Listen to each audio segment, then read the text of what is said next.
Assalamualaikum warahmatullahi wabarakatuh.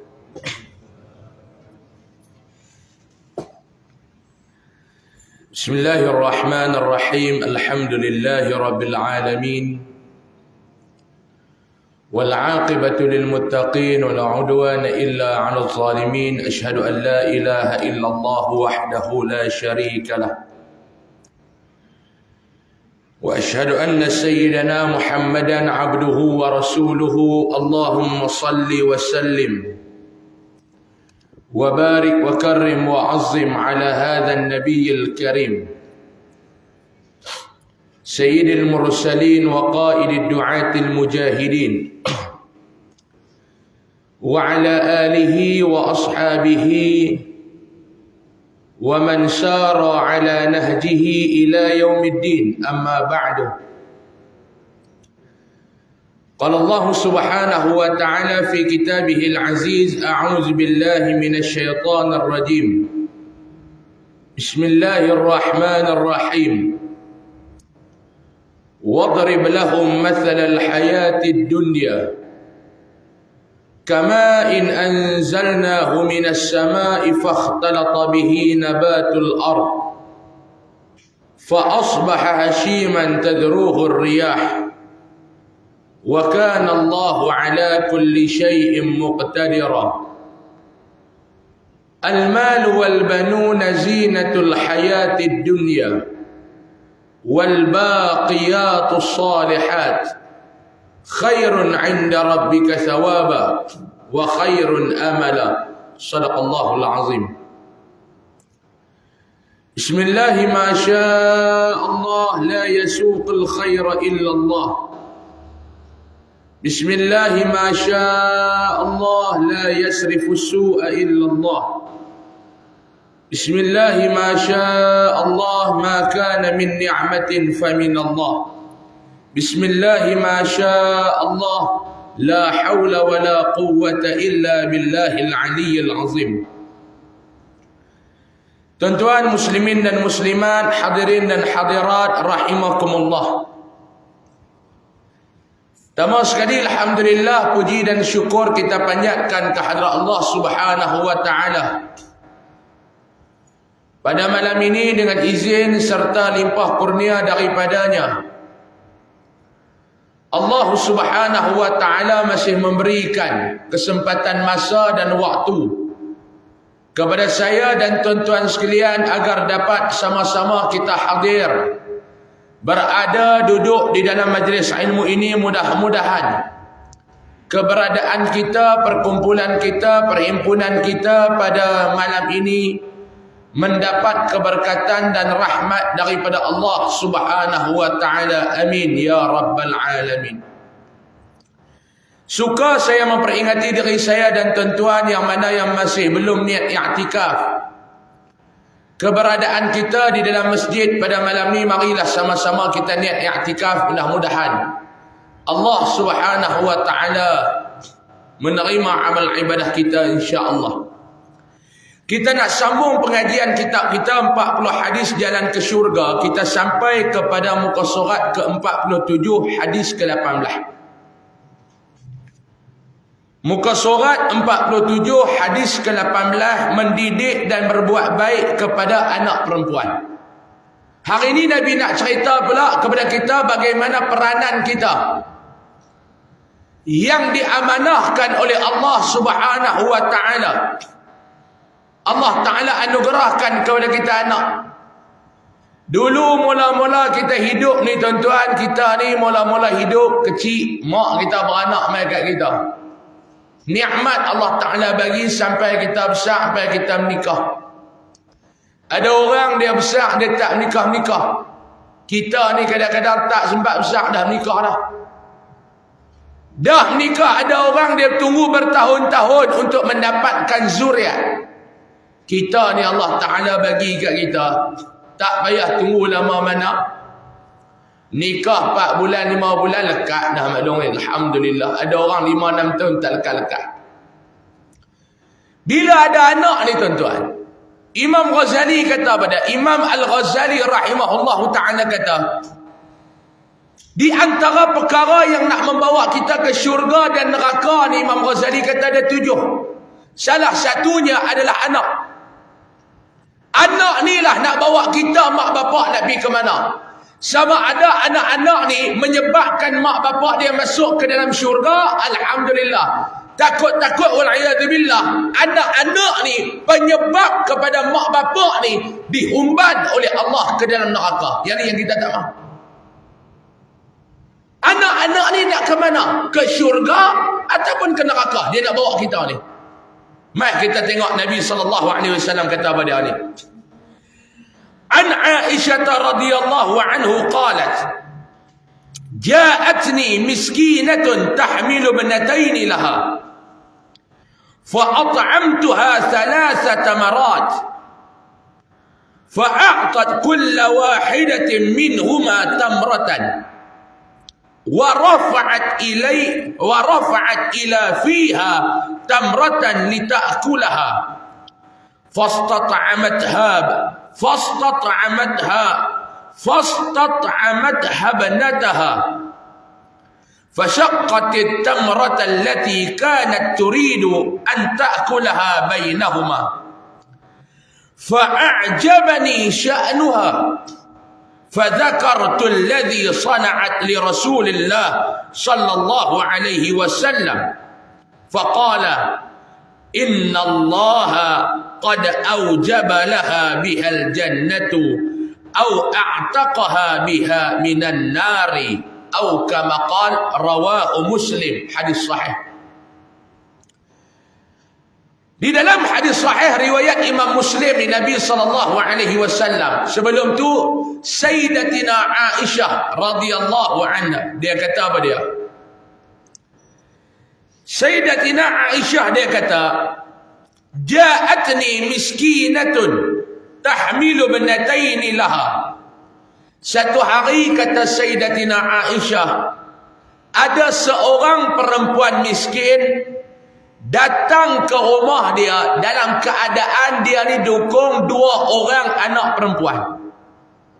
Kata Sayyidatina Aisyah, satu hari kata Sayyidatina Aisyah, maklum, ada satu orang perempuan miskin mai ke rumah dia dalam keadaan dia dukung ni, dekat diri dia ni ada 2 orang anak perempuan. Satu orang perempuan miskin mai berjumpa Sayyidatina Aisyah, dia ni pula bukan mai seorang, dia dukung ada 2 orang anak perempuan ni dekat dia. Fa at'amtuha 3 tamarat. Maka Sayyidatina Aisyah kata, aku bagi dekat mereka ni 3 biji buah kurma. Mai dekat rumah Sayyidatina Aisyah, dia bagi 3 biji buah kurma. Orang miskin mai. Macam kita lah tuan-tuan ni, mai duk bawa anak macam-macam. Dan kita pun tak tahu dia ni susah betul ke skamer ke lah. Nak mai, nak buka pintu, nak bagi orang masuk pun takut lah ni tuan-tuan. Tengok macam susah. Kadang-kadang dia bawa anak yang tu yang kita lemah. Bukan dekat lemah apa, habis tenaga batin lemah belaka. Tengok lagu tu tuan-tuan.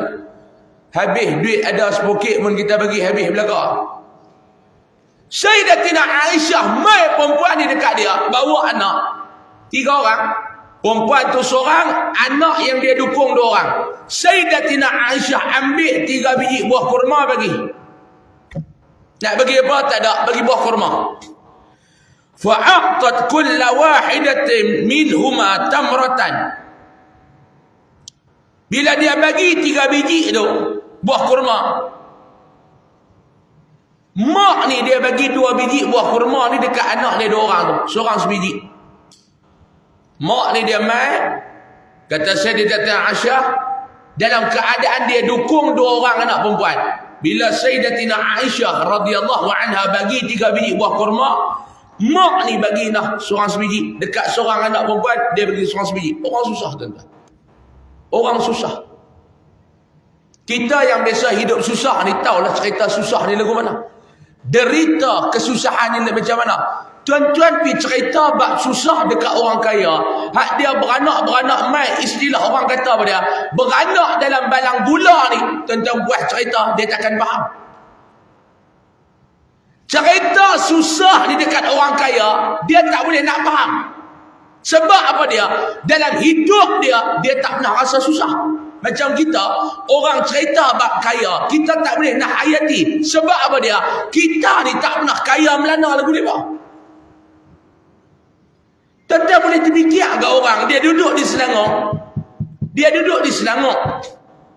Dia boleh sarapan, breakfast di Selangor. Dia punya lunch dekat Langkawi. Tuan-tuan boleh fikir ke? Tak boleh fikir, Ustaz. Sebab apa dia? Sebab kita tak pernah hidup macam tu. Dia kerja apa pun tak ada bisnes dia lepas ke anak-anak duduk di rumah. Dia tahu tiba bola golf ligan. Dia mula tiba pukul 12, dia balik rumah pukul 5. Tiba ligan, habis padang. Tak ada kerja apa dah, duit banyak. Esok pagi bini dia kata, ni nak pergi begah bang dah. Ni tak main bang. Sambil duduk makan sarapan di rumah. Ini dia kata, bang, jom kita pergi Langkawi bang. Pergi makan nasi bawah sana. Berteringin nak makan kat kedai kita makan itu. Telefon pergi dekat pegawai dia, abang dekat pilot dia. Sedia ke terbang, dia nak terbang pergi Langkawi. Begitu kan? Tak ada nak kena buka online tiket, duk blok-blok tiket Asia ke apa. Tak ada. Dia pergi naik kapal terbang pergi duduk Langkawi. Tengah-tengah duk makan nasi tengah hari di Langkawi tu, bini dia kata, bang, malam ni macam mana kalau kita dinner dekat Indonesia? Tu dia. Dinner di Indonesia. Hai ustaz ni duk main muhung kami bahaya. Apa dah ada cerita betul ya? Cuma kita tak boleh fikir pasal apa tuan-tuan, sebab kita tak pernah hidup macam tu. Kita kalau ajak pergi makan tengah hari dekat Tanjung Malim tu menjauh, tak dengar dah. Bini dia kata, jom bang kita pergi kenal apa kat Tanjung Malim. Dia kata, awak pun ni tak ada kedai makan dah yang boleh makan. Tanjung Malim tu menjauh dah tuan-tuan. Tambah Tanjung Tokong lagi jauh lah. Tanjung Malim. Sebab apa dia? Sebab kita tak pernah hidup kaya melana macam tu maklum weh. Orang sembang bak kaya, kita tak boleh fikir. Orang kaya sembang sama-sama orang kaya, kita dengar pun terkejut. Orang kaya sembang sama-sama orang kaya, kita dengar terkejut. You beli rumah ni dulu berapa? Masa tu saya beli murah lagi. Masa tu baru 6 juta. Allah tuan-tuan. Murah lagi 6 juta. Kita 60 ribu pun ketak telur-telur nak sembang ni. 60 ribu ni 6 juta. Sembang orang kaya ni tak. Lepas tu tuan-tuan tak boleh fikir orang kaya. Saya biasa sekali lah. Biasa sekali pergi datuk rumah orang. Tanya rumah dia ni, datuk rumah ni ada berapa bilik? Dia kata campur apa semua. Dia kata, mula saya tanya dia, anak berapa orang? Anak datuk berapa orang? Dia kata anak 2 ya Ustaz. Saya anak 2, bini seorang, anak 2. Alhamdulillah. Datuk. Rumah datuk ni bilik ada berapa? Dia kata tak ada banyak, lebih kurang 13 bilik. Anak 2. Bilik 13, anak 2. Bilik 13 rumah dia. Saya fikir, duduk dalam hati saya kata lah, hantu lebih ramai pada orang rumah ni. Dalam rumah dia ni, hantu lebih ramai pada orang. Sebab tu dia kerja pergi panggil orang macam Yasin ni, duduk kerja halau hantu lah. Tuan-tuan duk fikir anak 2, bilik 13. Anak 2, bilik 13. Nak duduk macam mana ni? Tuan-tuan duk fikir pening bola. Tak payah fikir tuan-tuan. Dia nanti main rumah kita, dia fikir pula. Dia kata, pakcik anak apa? Anak 6. Rumah bilik apa? Ada 2. Dia pening pula fikir dengan kita. Duduk macam mana ni, bilik 2, anak 6. Campur lagi bini 8. 8 orang, anak 6. Laki bini 2. 8 orang, bilik 2. Orang susah. Ni kita nak cerita ni, yang Aisyah nak cerita ni, orang susah. Dukung anak 2 orang perempuan mai. Sayyidatina Aisyah bagi kepada dia buah kurma 3 biji, dia ambil sebiji bagi satu anak, dia ambil sebiji bagi satu anak. Bila dia bagi tu 3 biji, 2 biji dia bagi ke anak, sebiji tu dia nak makan. Tiba-tiba tuan-tuan, fastat'amtaha banataha fashaqqatim tamratan allati kanat turidu an ta'kulaha bainahuma fa'ajabani sya'nuha. Bila dia nak makan buah kurma tu, kata Sayyidatina Aisyah, dia ambil buah kurma tu, dia nak sumbat masuk dah dalam mulut dia. Hak tadi dia bagi dekat anak seorang sebiji. Ada sebiji lagi. Sebiji lagi tu dia nak ambil, dia nak sumbat masuk dalam mulut anak dia. Tiba-tiba dua orang anak dia tu minta hak buah kurma yang dia nak sumbat masuk dalam mulut dia tu. Sebab apa dia? Hak yang dia bagi dekat anak-anak ni, anak-anak makan, tak hilang rasa lapar, tak kenyang. Seorang mak dia ambil buah kurma, dia pun lapar. Aisyah bagi 3 biji. Dia bagi dah seorang, dia paraik dah seorang sebiji. Nah, hang sebiji, aku sebiji. Anak-anak ni pun suap masuk dalam mulut. Dia ni gaya nak sumbat masuk. Anak kata, mak nak lagi, mak tak kenyang. Kita sebagai mak bapak ni lagu mana tuan-tuan? Hak nak masuk dalam mulut ni. Kita bukan cerita batu belah batu tengkup tak dapat telur lompat masuk dalam laut. Kita bukan cerita tu batu belah batu tengkup tu tuan-tuan. Dah kali jadi ikan kalui. Ni, dia pun bila anak dia minta, yang dia dah nak sumbat masuk dalam mulut tu, dia belah dua. Dia koyak buah kurma tu dua. Dia bagi dekat seorang anak dia satu sebelah, seorang lagi sebelah. Allahu Akbar. Fa'ajabani sya'nuha. Aisyah kata, aku sangat-sangat mengkagumi perbuatan si ibu tu. Aku sangat mengkagumi perbuatan si ibu tu. Dia tengok depan mata dia. Fadzakartu alladhi sana'at li Rasulillah sallallahu alaihi wasallam. Lepas tu dia pun dah kejadian tu berlaku, dia jumpa dengan Nabi, lepas tu dia cerita peristiwa tu dekat Nabi sallallahu alaihi wasallam. Nabi SAW bila dengar cerita Sayyidatina Aisyah, Aisyah kata tadi mai dekat aku, satu orang ibu ni, dia ni orang miskin. Dia mai ni bukan dia mai seorang, dia dukung pula duduk dengan dia tu 2 orang anak dia. Yang kedua-dua anak ni pun lapar, dia pun lapar. Bila mai ni aku tak ada apa nak bagi, aku masuk bilang rumah, aku ambil buah kurma 3 biji, aku bagi dekat mereka. Bila aku tengok ni, dapat kurma 3 biji ni, mak ni dia bagi seorang sebiji. Dekat anak dia seorang sebiji dan dia sebiji. Anak ni pun ambil makan. Hak buah kurma bahagian dia pun dia nak makan. Anak minta, mak ni boleh koyak buah kurma tu 2, dia bagi dekat anak dia seorang sebelah. Aku takjub, aku kagum tengok benda ni. Bila dengar dekat Nabi SAW bersabda pada dia, innallaha qad aujaba laha bihal jannah au a'taqaha biha minan nar. Sesungguhnya Allah Ta'ala telah menganugerahkan syurga kepada perempuan itu dengan sebab dia berbuat baik kepada anak-anaknya, atau Allah memerdekakan dirinya daripada api neraka. Hadis riwayat Imam Muslim.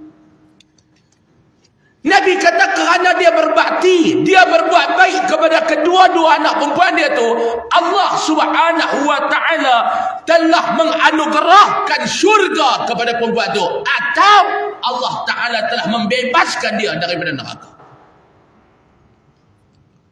Ni hadis ni tuan-tuan. Artinya kita tengok daripada Aisyah radhiyallahu anha berkata, seorang perempuan miskin datang ke rumahku dengan mendukung 2 orang anak perempuannya. Maka aku memberi 3 biji kurma kepadanya. Beliau memberikan 2 biji kurma itu kepada anaknya, seorang sebiji. Sebiji lagi ingin dimakan oleh ibu tu. 3 biji dia bagi anak seorang sebiji, dan sebiji itu dia nak makan. Tiba-tiba ketika mana dia hendak menyuap ke mulutnya, tiba-tiba 2 orang anaknya meminta hendak makan kurma itu kerana belum kenyang. Maka si ibu ini membelah 2 kurma itu dan menyuap ke mulut anak 2 orang dia tu. Aku kagum melihat kelakuan ibu tu, lalu aku ceritakan peristiwa itu kepada baginda sallallahu alaihi wasallam. Baginda bersabda, Sesungguhnya Allah Ta'ala telah menganugerahkan syurga kepada perempuan itu dengan sebab dia berbuat baik kepada anak-anaknya, atau Allah memerdekakan dirinya daripada api neraka. Kerana dia berbakti, dia berbuat baik, dia tak kisah, dia jaga amanah yang Allah Ta'ala bagi dekat dia tu elok-elok, Allah anugerahkan syurga kepada dia. Subhanallah tuan-tuan. Kita lagu mana belum? Mari kita baca satu hadis lagi baru kita tengok keterangan. Nak terang pun awal lagi. An Abi Sa'id al-Khudri radhiyallahu anhu qala Rasulullah sallallahu alaihi wasallam, man kana lahu thalath banat aw thalath akhawat aw bintan aw ukhtan فأدبهن وأحسن إليهن وزوجهن فله الجنة أو كما قال رواه أبو داود. Artinya daripada Abu Sa'id Al-Khudri radhiyallahu anhu berkata, Rasulullah sallallahu alaihi wasallam bersabda, sesiapa yang mempunyai 3 orang atau 2 orang anak perempuan. Nabi kata, ni tuan-tuan, pakat-pakat ada anak perempuan belakang saya, alhamdulillah, tak ada lagi takat lah tuan-tuan ni. Allah anugerahkan anak lelaki. Awak ustaz kata alhamdulillah ustaz tak mau anak perempuan. Tak ada, syukur apa yang Allah Ta'ala bagi. Dia bagi anak lelaki takat lah, alhamdulillah tuan-tuan. Kalau dia bagi anak perempuan, alhamdulillah. Syukur dia bagi apa, bagi yang tu yang terbaik untuk kita. Tuan-tuan ada anak perempuan, ada ustaz saya 4 orang, 4 semua orang perempuan. Alhamdulillah, saya nak juga lah ustaz, seorang anak jantan. Syukur apa yang Allah Ta'ala bagi. Allah Ta'ala bagi dekat kita ni 2 orang anak perempuan ataupun 3 orang anak perempuan. Atau mempunyai 3 orang ataupun 2 orang saudara perempuan. Ini adik-adik kita. Ada kak seorang perempuan, kak memang perempuan mula kak, ataupun adik perempuan seorang. Dia ada. Lalu dia mendidik yang Allah Ta'ala bagi ni. Kalau bapa dia ada anak perempuan 2 orang, ataupun dia ada 3 orang, ataupun dia ada 2 orang ataupun 3 orang saudara perempuan, dia didik mereka tu berbuat baik.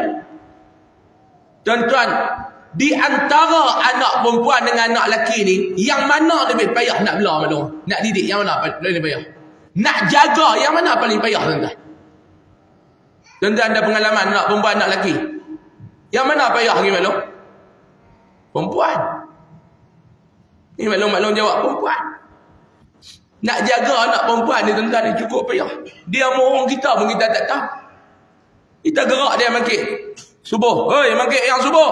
Cuti apa? Habis. Buat tuan-tuan Nabi dah cek habis semua. Kalau anak jantan cuti, payak boh penibai tengah belakang, cuti mai kat mana? Sebab tu kalau tuan-tuan duk tanya dalam negara kita, ustaz, ada orang dah tanya, ustaz ada tak mahat tahfiz untuk orang perempuan? Tak ada. Ish, dia kata payah nak cari mahat tahfiz untuk orang perempuan ustaz dalam negara. Sebab apa dia? Ni sebab ni payah nak bela. Nak buat mahat tahfiz untuk orang perempuan ni maklum, payah nak bela. Sebab apa dia? Kebanyakan guru-guru tahfiz ni orang lelaki. Payah, tuan-tuan ni tak senang lah. Kita ajak dia pergi sembahyang, dia kata cuti. Tuan-tuan nak kata apa? Padahal dia mohong hidup-hidup. Oh, duk kerja kena mohong. Hidup-hidup mohong, bukan mati-mati. Hidup-hidup. Tak malah ni tuan-tuan ingat senang nak bela tuan-tuan. Oh ya Allah. Habis naik atas kepala pak dengan mak ni. Kita tak bagi dia keluar, dia duduk dalam rumah, dia buat apa sosial media. Dia pakai ketat-ketat, dia duduk menari dalam TikTok, atas kepala kita naik balongan aurat. Syekh Mutawalli Sya'rawi kata di antara anak lelaki dengan anak perempuan ni, nak tahu yang mana yang lebih payah nak bela, tengok di antara anak lelaki dengan anak perempuan, yang mana batasan aurat lebih banyak.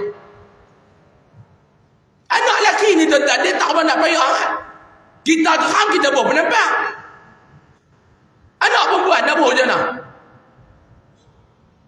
Sebab tu tanggungjawab mak bapak kepada anak-anak lelaki, dengan tanggungjawab mak bapak kepada anak-anak perempuan lebih besar tanggungjawab mak bapak kepada anak-anak perempuan berbanding dengan anak-anak lelaki. Kita tengok keterangan. Ni yang pertama. Dia didik bagi elok-elok. Kalau kita ada adik-beradik perempuan, didik adik-beradik perempuan kita dengan elok-elok. Kalau dia ada anak-anak perempuan, Nabi kata didik anak perempuan tu bagi elok. Lalu dia mengahwinkan mereka dengan suami yang soleh. Nak cari suami pula, cari suami yang soleh. Alhamdulillah Ustaz, saya cari dia soleh dah. Semayang berharam tak soleh macam mana? Nama dia Ustaz Muhammad Soleh bin Abdullah. Hak tu tak guna belum. Nama yang soleh, perangai tu kena cari soleh. Nak cari suami ni. Hari ni orang tak tengok yang tu, orang tanya lu kerja apa. Balik anak kata, mak, kau ada dah calon suami, husband, nak buat husband. Tanya lu siapa dia? Dia ada ni mak. Dia kerja apa? Dia kerja engineer mak. Alhamdulillah. Tak tanya lagi bab semayang ke apa tuan-tuan. Hari ni Nabi kata bila jadi lagu tu, maka dia akan dimasukkan ke dalam syurga. Nabi kata dia akan dimasukkan ke dalam syurga. Keterangan tanggungjawab ibu bapa terhadap anak-anak adalah memastikan mereka mendapat pendidikan Islam yang sempurna. Tu yang pertama, tanggungjawab mak bapak kepada anak-anak. Tanggungjawab mak bapak kepada anak-anak ni apa dia? Memastikan mereka mendapat pendidikan Islam yang sempurna. Zaman lah ni tuan-tuan, nak dapat pendidikan Islam yang sempurna ni tidak terlalu mudah dan tidak tersangat payah. Saya ulang balik. Zaman hari ini kita nak mendapat pendidikan Islam yang sempurna ni tuan-tuan, tidak terlalu mudah. Tuan-tuan ingat mudah? Tak mudah mana. Dan tidak terlalu sukar, tak payah. Sebab apa yang Ustaz kata macam tu? Tidak terlalu mudah dan tidak terlalu sukar. Ya. Hari ini tuan-tuan nak dapat pendidikan Islam ni mudah, tetapi pendidikan yang macam mana? Yang sempurna. Hari ini banyak packaging atas nama Islam, tetapi isinya bercanggah. Packing atas nama Islam packing. Senang mudah dah tuan-tuan. Hari ini zaman orang bijak dalam membuat packaging. Zaman lah ni orang sangat bijak nak buat packaging. Packingnya daging lembu, isinya daging babi. Zaman lah ni saya nak tanya tuan-tuan.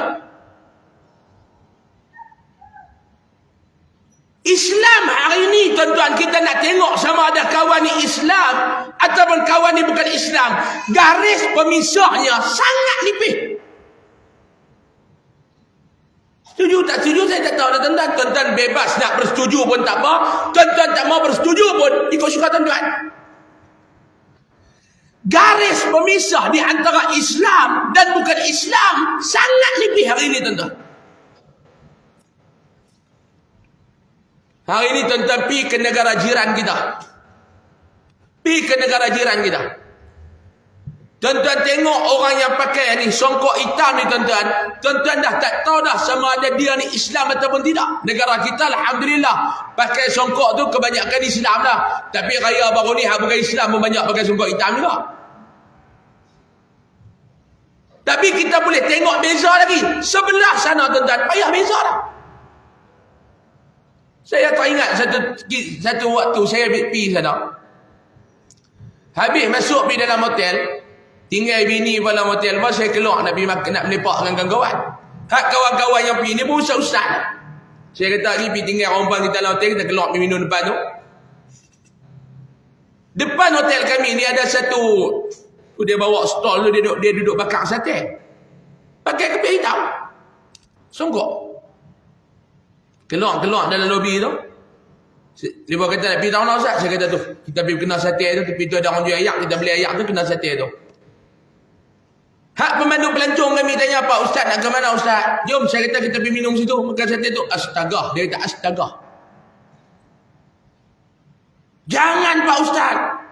Saya kata siapa? Itu bukan Muslim itu. Itu sate khinzir. Dia jual sate babi. Saya kata tu dia pakai songkok. Itu budaya. Muslim pun pakainya songkok. Kristian pun pakainya songkok di sini Pak Ustaz. Saya nak tanya tuan-tuan dalam negara kita ni, lebih putih ni tuan-tuan ni, lebih putih. Tuan-tuan panggil sini kepiah. Kalau di Kedah, kepiah tu songkok. Kepiah ni dia panggil lebat, tu dia panggil pak lebat. Saya nak tanya tuan-tuan, tuan-tuan ragu-ragu ataupun tidak, 30 tahun yang akan datang, orang bukan Islam akan mula pakai songkok, pakai kepiah ni dah tuan-tuan. Lebih putih ni atas kepala. Tuan-tuan rasa mustahil ke tak? Mustahil ke tak? 30-40 tahun akan datang. Hak tu tulis nama ekor ni lebih putih atas kepala. Law ni kita kata orang Islam pakai. Tak mustahil. 30 tahun akan datang, 40 tahun akan datang, orang bukan Islam akan pakai lebih putih ni tuan-tuan. Sebab apa dia? Dia mai akhir zaman, garis pemisah tu makin hari makin nipis, makin hari makin nipis. Garis pemisah dan membezakan di antara Islam dan bukan Islam, akhir zaman ni dia makin nipis. Hari ni. Ustaz tak lagi kot. Saya abang mudah. Tuan-tuan buka sosial media lah ni. Buka Facebook, buka Instagram, buka TikTok. Tuan-tuan boleh beza tak hak mana kafir, hak mana Muslim. Payah beza kalau tak baca nama. Serupa. Ni anak-anak dara ni. Yang mana Islam, mana bukan Islam pun tak tahu. Rambut sama-sama perang.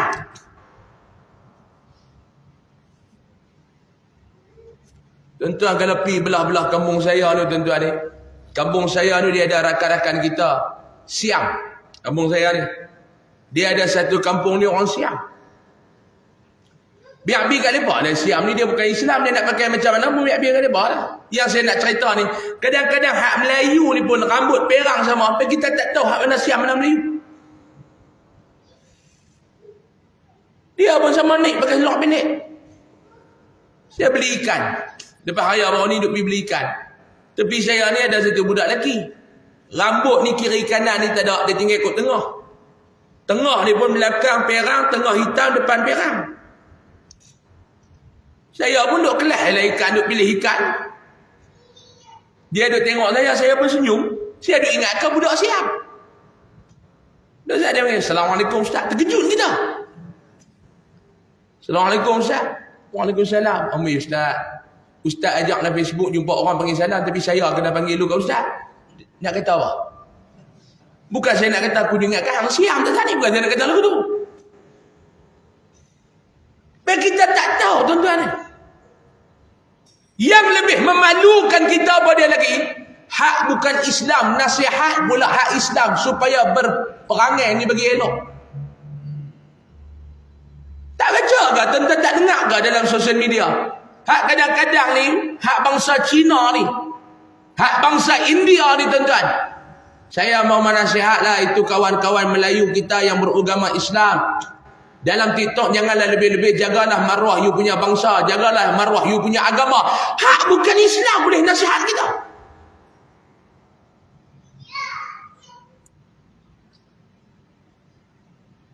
Subhanallah. Saya teringat masa PKP dulu ni. Dulu tuan-tuan masa kita PKP dulu ni duduk semayang jarak-jarak ni. Masa tu ada dekat satu negeri di hujung Malaysia ni. Mereka ada buat debat. Di antara ustaz-ustaz ni dia buat debat. Ni yang kata debat-debat ni. Buat debat nak cerita ni bab semayang jarak tak jarak ni. Saya tak mahu nak ulas lah debat tu.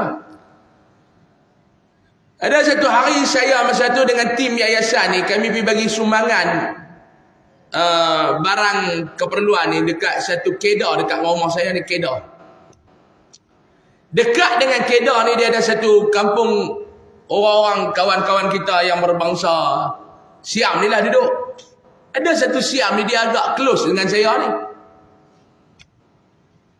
Satu kami duduk minum tepi tu. Dia pun main, saya kata duduk makan. Dia pun semang saya ni, ustaz oi. Ustaz oi, dia panggil dia. Ni awak hampa nak semayang pun hampa berkelain dah. Dia kata tu, awak hampa nak semayang pun hampa berkelain. Saya kata, saya bawa lah, anak kata apa? Ni ustaz-ustaz ni, dia panggil ustaz-ustaz. Ustaz-ustaz jahang duk kelain-kelain, duk debat-debat nak semayang, duk kelain-kelain apa? Saya kata sebab kelain aku benar kelain pun. Hang tak kelain, alih paling duk kelain. Dia pun buka handphone, dia buka tunjuk debat tu. Debat dia ada seorang ustaz Syria mana lah, dia debat. Dia duduk. Aku pening tengok duk kelain-kelain hampa tak pening kah? Dia pening pula tengok kita duk kelain. Yang hampa nak mayang-mayang lah, kami Tok Sami pun tak ada duk kelain nak mayang macam apa. Dia nasihat pula kat kita, nak semayang-semayang duk kelain apa? Dia kata duk kelain-kelain lagu anjing duk berebut lah kali tulang tak dapat. Orang bukan Islam, dia boleh nasihat pula kepada kita ni. Tuan-tuan nak letak muka kita ni nak letak tak mana Pak Long? Muka kita ni nak letak tak mana? Ni garis pemisah di akhir zaman ni sangat nipis. Tuan-tuan kata kita mengaji bab Islam, saya nak tanya tuan-tuan hari ni. Ni, pengarang kita katakan tanggungjawab ibu bapa terhadap anak-anak adalah, tanggungjawab tu apa dia? Memastikan anak-anak mendapat pendidikan Islam yang sempurna. Hari ini kita kata alhamdulillah ustaz, saya ni anak saya hak sulung ni ustaz. Lah ni saya hantar pergi mengaji dekat luar negara ni. Dia ambil kuliah syariah, alhamdulillah. Dia balik mai. Sempurna tak pendidikan Islam yang dia dapat? Dia pergi mengaji bab agama, dia pergi mengaji kuliah syariah, dia balik mai duduk dalam kampung kita. Dialah pemecah belah dalam masyarakat kita. Duk mai duk kacau amalan-amalan kita. Adakah ini yang dikatakan pendidikan Islam yang sempurna? Ni sehari dua ni di Kedah. Duk serabut ke Gunung Jerai. Ni bolehkah saya nak ulas lagi pak Gunung Jerai? Tuan-tuan tak ada Gunung Jerai ni, sini ada gunung apa? Ni cerita bab Gunung Jerai ni tuan-tuan. Tak Allah. Mula-mula bergaduh kita ke tahlil. Lepas tu Yasin malam Jumaat. Lepas tu talqin. Lepas tu duk cerita Ramadan baru ni duk bergaduh pula ke tarawih 8 ke 20. Duk bergaduh pula ke apa nama selawat antara tarawih. Mai raya gaduh pula ke ziarah kubur. Saya letak gambar saya pergi ziarah kubur tuan-tuan. Saya letak gambar saya pergi ziarah kubur. Ada satu komen tu tuan-tuan dalam Facebook saya.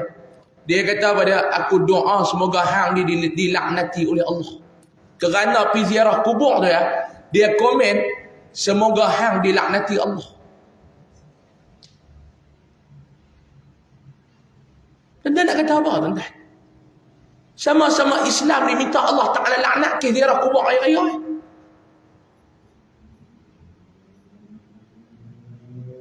Saya nak tanya tuan-tuan, orang bukan Islam ada tak panggil lagu tu?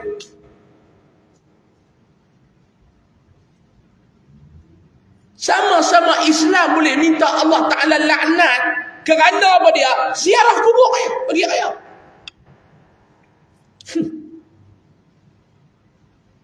Ni dia main pula duk gaduh ke Gunung Jerai. Ni saya nak kenapa betul lagi tuan-tuan tak mau pergi Kedah pula ke Gunung Jerai ni. Orang tanya saya, ustaz, komen ustaz pasal Gunung Jerai ni macam mana? Tuan-tuan, nak buat benda khurafat ni bukan nanti pergi Gunung Jerai. Dalam rumah kita pun kita boleh buat benda khurafat.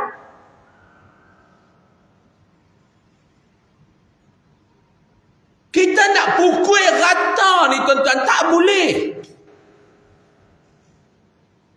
Hari ni ramai orang, dia boleh mengeluarkan satu komentar, dia boleh buat satu kesimpulan terhadap orang kerana satu video. tuan-tuan. Karena satu video. Ni bukan saya nak ulas kes video saya bak hari raya tu dah. Orang tanya video ustaz ni lagu mana? Masalah lah ni Pak Long, ramai nak jadi tok mudim tapi tak ada kepakaran. Dia kerak tak habis, metua nak kena repair pula. Saya punya video ceramah 1 jam 35 minit 47 saat. Lebih kurang lagu tu lah kalau tak silap saya. Last sekali dia pergi kerak 40 saat ni. Saya pun malas dah nak layan benda-benda ni, malas dah tuan-tuan. Tuan-tuan baca Quran, tuan-tuan pergi kerak tak habis.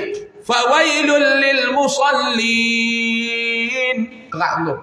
Maka neraka wail lah untuk orang yang semayang. Fitnah tak kepada Quran kalau kerak tak habis? Fitnah tak? Alladzina hum fi salatihim. Yang tu dia tak boleh. Saya tak mau ulas, yang tu habis lah. Allah Ta'ala nak bagi pahala kat saya pagi raya, malam raya dan pagi-pagi raya ni kerana video tu. Saya terima. Ni saya nak ulas ni bab video apa daripada tengok video pergi ke Gunung Jerai ni. Kerana satu video tu tuan-tuan, habis semua kena tibai. Adil ke? Yang naik Gunung Jerai ada, yang pergi bercuti. Nak kata buat pergi bercuti ni khurafat.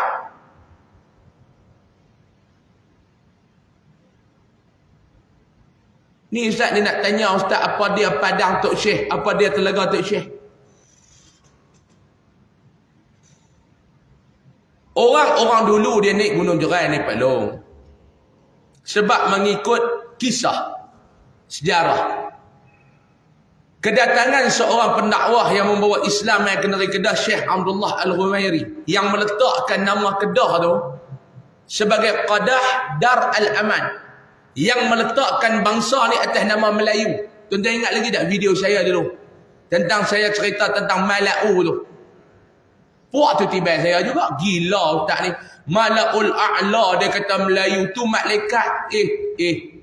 Hang dengar aku cakap pun hang tak faham. Macam mana hang nak baca kitab hang nak faham? Aku hang cakap Melayu ni pun hang tak faham. Saya tak kata Malaul A'la tu Melayu. Saya kata perkataan Malau tu Melayu. Dia ambil daripada perkataan Malau. Kalau kamu kata tak, silalah panggil saya. Mari kita muzakarah. Benarkah Malau itu Melayu? Tajuk dia kita bagi. Mari kita nak bawa kita punya fakta. Apa punya fakta? Saya bisa cabak lah dulu ni. Mereka tak mau nak sahut dan lah ni saya pun tak mau dah tuan-tuan ni. Lah ni saya pun tak mau dah nak debat-debat pasal abang siap-siap dah. Saya pergi Mesir baru ni, saya dinasihati oleh para alim ulama. Dan saya dibagi kata-kata Imam Syafi'i kepada saya. Jalan yang terbaik bila berhadapan dengan orang bodoh ni adalah diam. Orang bodoh cabak hang berdebat, hang balas debat orang bodoh tu dengan diam. Sebab apa dia? Hang berdebat dengan orang bodoh, bukan dia nak mencari kebenaran daripada hang, tetapi berdebat dengan orang bodoh, dia nak mencari titik perpecahan dengan hang. Sebab tu hang kena fikir, jangan pecahkan umat Nabi Muhammad daripada hang nak memuaskan nafsu hang. Saya dapat kata-kata tu tuan-tuan, tak maulah. Ni tuan-tuan tengok duk berdebat ni, tak selesai masalah tuan-tuan. Yang hasil daripada perdebatan tu apa dia? Perpecahan umat baginda sallallahu alaihi wasallam. Lepas tu ada juga orang kata baru ni ustaz, macam mana ustaz kalau kita cabak lepas debat? Tak payahlah, aku tak mau lah.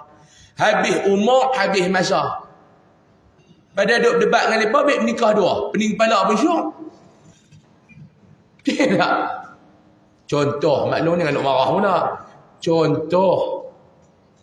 Maklum dia tengok jam sudah lah. Tak yang syok masuk dah berhenti lah. Ni tak nak cerita sikit. Sikit lagi boleh? Jam bunyi lah. Tuan-tuan ni bukan dia dengar jam. Muka macam nak mati seorang-seorang. Sikit lagi. 10 minit lagi tak berhenti. Boleh? Syekh Abdullah Al-Ghumairi ni dia datang bawa Islam. Dan di sana dia melaungkan azan yang pertama dalam negeri Kedah. Ada yang dikatakan masjid yang pertama mengikut cerita. Nak naik ni tuan-tuan ke atas tempat dia tu yang kata Padang Tok Syekh apa semua ni. Nak naik tu. Orang dulu dia naik. Orang dulu dia naik. Dia naik orang dulu ni. Dia bukan ada laluan kereta apa macam kita lah ni. Dia naik. Nak sampai kat tempat tu dia ada satu telaga.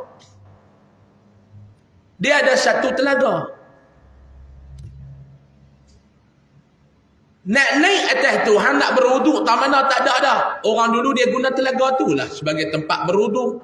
Dia naik daripada bawah ni kotak. Tentulah dia tempat mandi, dia berwuduk untuk naik di atas.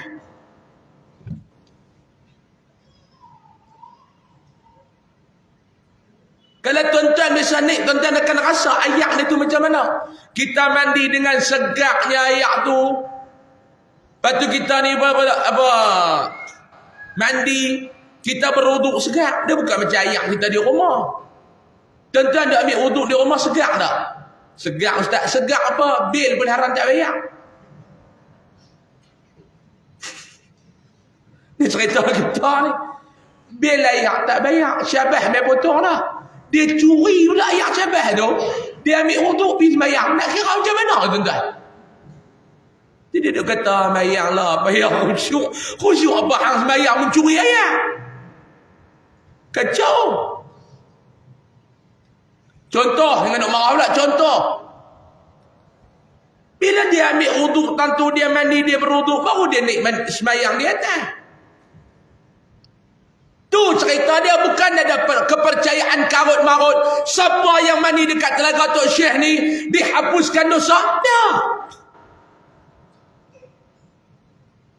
Saya nak tanya tuan-tuan, mana dia main? Yang dikatakan, siapa yang mandi dekat telaga Tok Syekh ni, ada orang kata digugurkan dosa. Siapa yang kata tu? Sila bawa.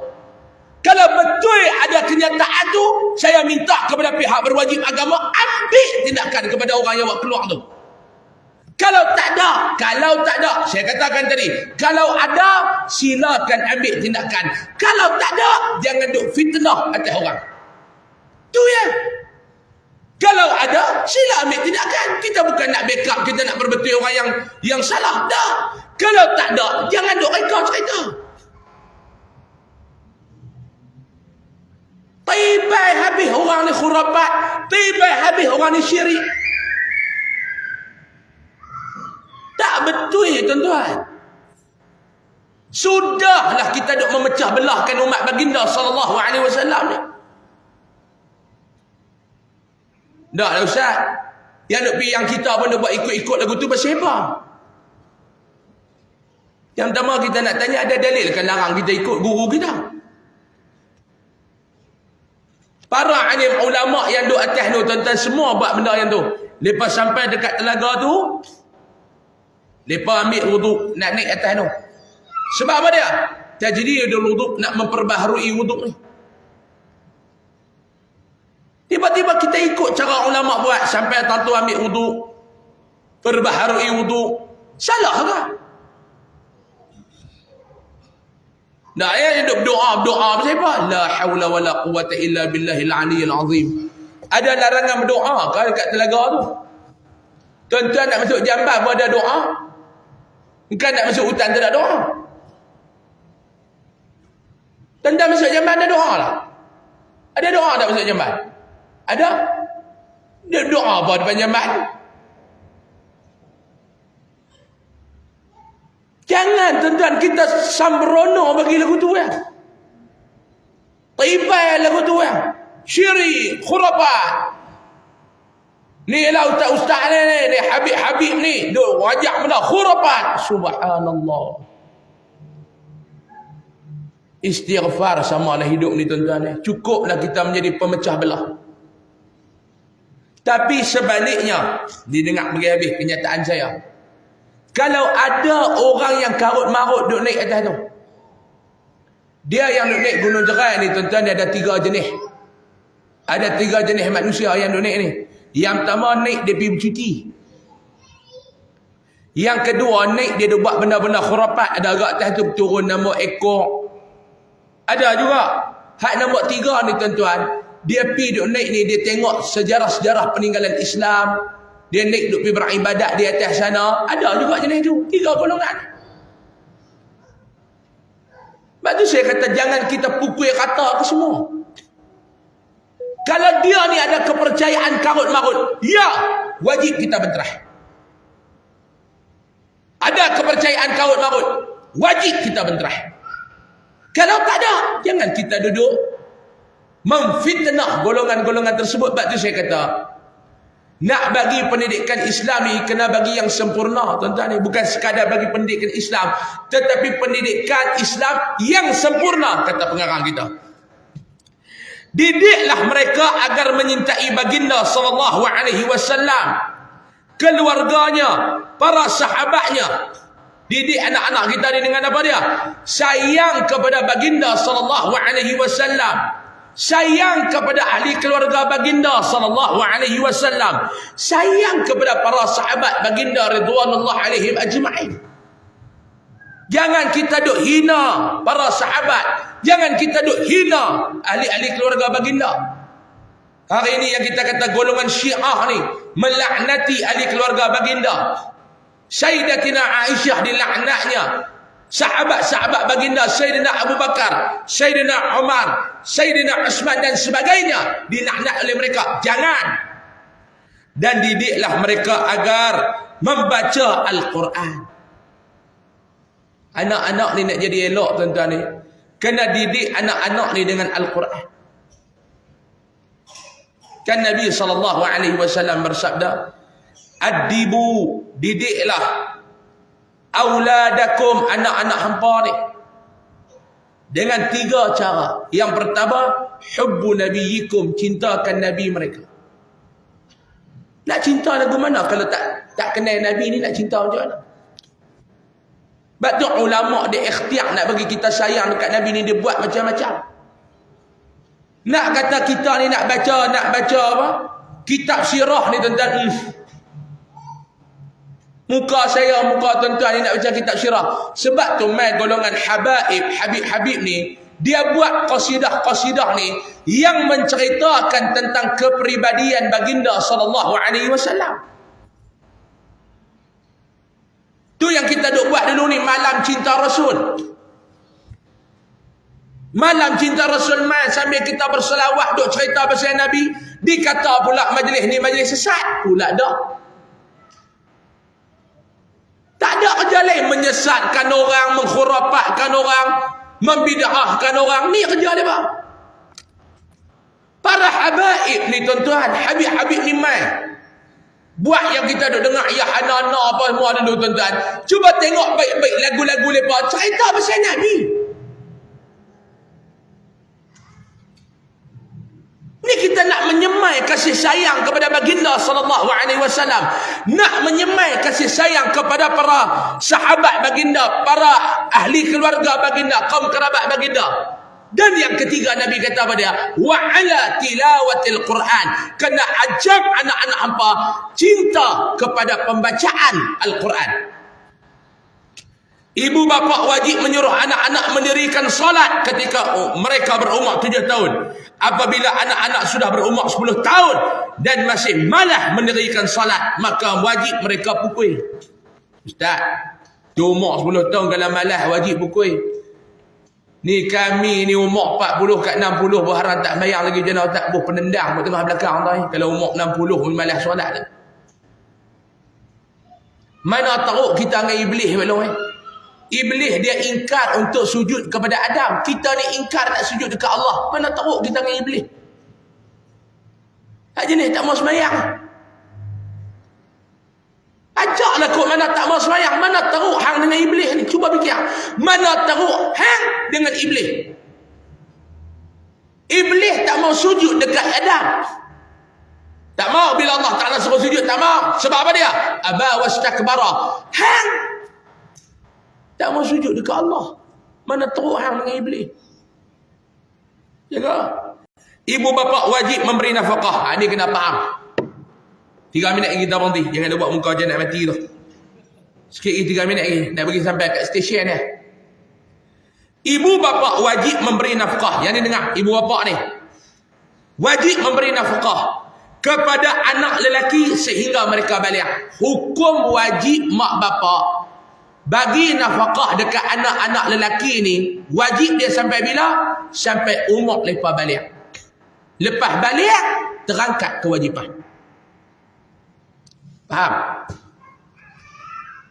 Sampai umur lepas balik. Lepas balik tu tuan-tuan tak bagi pun dia bukan wajib dah. Tapi tengoklah anak kita sama, dia masih duduk mengaji, dia tak ada pendapatan, kena bantulah. Tetapi hukum wajib tu, sampai bila? Islam kata, sampai anak-anak tu, anak lelaki tu, sampai ke tahap dia balik. Tahu balik? Balik tak? Balik. Tuan-tuan kata, kami orang Kedah panggil balik. Selepas balik, tak wajib dah lagi dia kata. Lepas balik, anak lelaki tu, tak wajib dah kita ni nak kena bagi nafkah.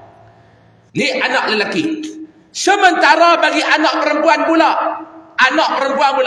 nafkah mereka terus ditanggung oleh ibu bapaknya sehingga mereka mendirikan rumah tangga. Ni anak perempuan. Anak lelaki sampai bila? Sampai balik. Anak perempuan sampai dia mendirikan rumah tangga. Beza. Anak lelaki sampai bila? Sampai dia balik. Anak perempuan sampai dia mendirikan rumah tangga. Selepas berkahwin, tugas memberi nafkah dan mendidik dipikul oleh suami mereka. Dua tu dia berubah mai dekat suami pula. Sebelum dia menikah anak perempuan ni, atas mak bapak. Baginda SAW sangat mengharapkan kita bersungguh-sungguh mendidik anak perempuan. Pastikan mereka menjaga kehormatan, sopan santun, lemah lembut, pemalu, merendahkan pandangan, menutup aurat dengan sempurna. Hak ni Nabi suruh. Hak ni wajib tuan-tuan ni. Duk cerita sunnah. Kita nak berpegang kepada sunnah. Kita tidak mau untuk kita melakukan bid'ah. Bini hang pun haram tak letak kelumbung. Hak Nabi suruh buat, hang tak buat. Hak Islam wajib buat, hang tak buat. Dia cerita sunnah bini tu tuduh pun tak. Rambut dia kembang macam periuk nasi tu. Tuan-tuan, jangan tu kat 5 dah rambut. Oh, yang lelaki ni sunnah. Ustaz kata kat siapa? Ada. Saya tidak mau kita ni apa? Kita nak berpegang kepada sunnah baginda. Kita tidak mau melakukan bid'ah. Kalau yang Nabi tak bagi buat, kita doa Allah. Hak Nabi suruh buat tutup aurat, anak hang pun tak, bini hang pun tak, menantu hang pun buat pun tak. Ni Nabi suruh. Tutup dengan sempurna. Tutup aurat, bukan tutup orang. Tudung pakai, baju ketat, nampak habis. Ini Nabi kata tu akhir zaman. Kasiyatun ariyat, pakai, tapi nampak macam telanjang. Allahu Akbar. Bila tutup aurat dengan sempurna, apabila berhadapan dengan lelaki yang ajnabi dan tidak bersalaman dengan lelaki ajnabi. Apabila ingin mengahwinkan mereka, carilah suami yang saleh dan berakhlak mulia untuk mereka. Semoga suami itu dapat membimbing mereka ke jalan yang diridai oleh Allah Subhanahu wa taala. Wallahu a'lam. Hak tu yang ini kita baca tuan-tuan, hadis Nabi SAW nak cerita kepada kita tentang kelebihan mendidik dan berbuat baik kepada anak perempuan. InsyaAllah panjang umur murah rezeki. Bulan depan kita sambung pula pada hadis yang ke-19, nak cerita tentang taat kepada perintah Allah dan Rasul. InsyaAllah panjang umur murah rezeki. Kita jumpa lagi pada bulan hadapan. Wallahu subhanahu wa ta'ala a'la wa a'la. Tuan-tuan, akhir kalam seperti biasalah. Sehari habis tuan-tuan solat fardu Isya, dekat pintu-pintu keluar ada tabung-tabung daripada Yayasan Ar-Riyadah, tabung pendidikan dan kebajikan Yayasan Ar-Riyadah untuk anak-anak tahfiz dan fakir miskin asnaf yang di bawah Yayasan Ar-Riyadah. Dan juga tok koko tuan boleh dapatkan di luar sana sekilo RM22, setengah kilo RM12, yang secik RM22, insya-Allah. Saya mohon maaf banyak kalau ada salah dan silap. Kita tangguh dengan tasbih kafarah dan suratul Asr. Subhan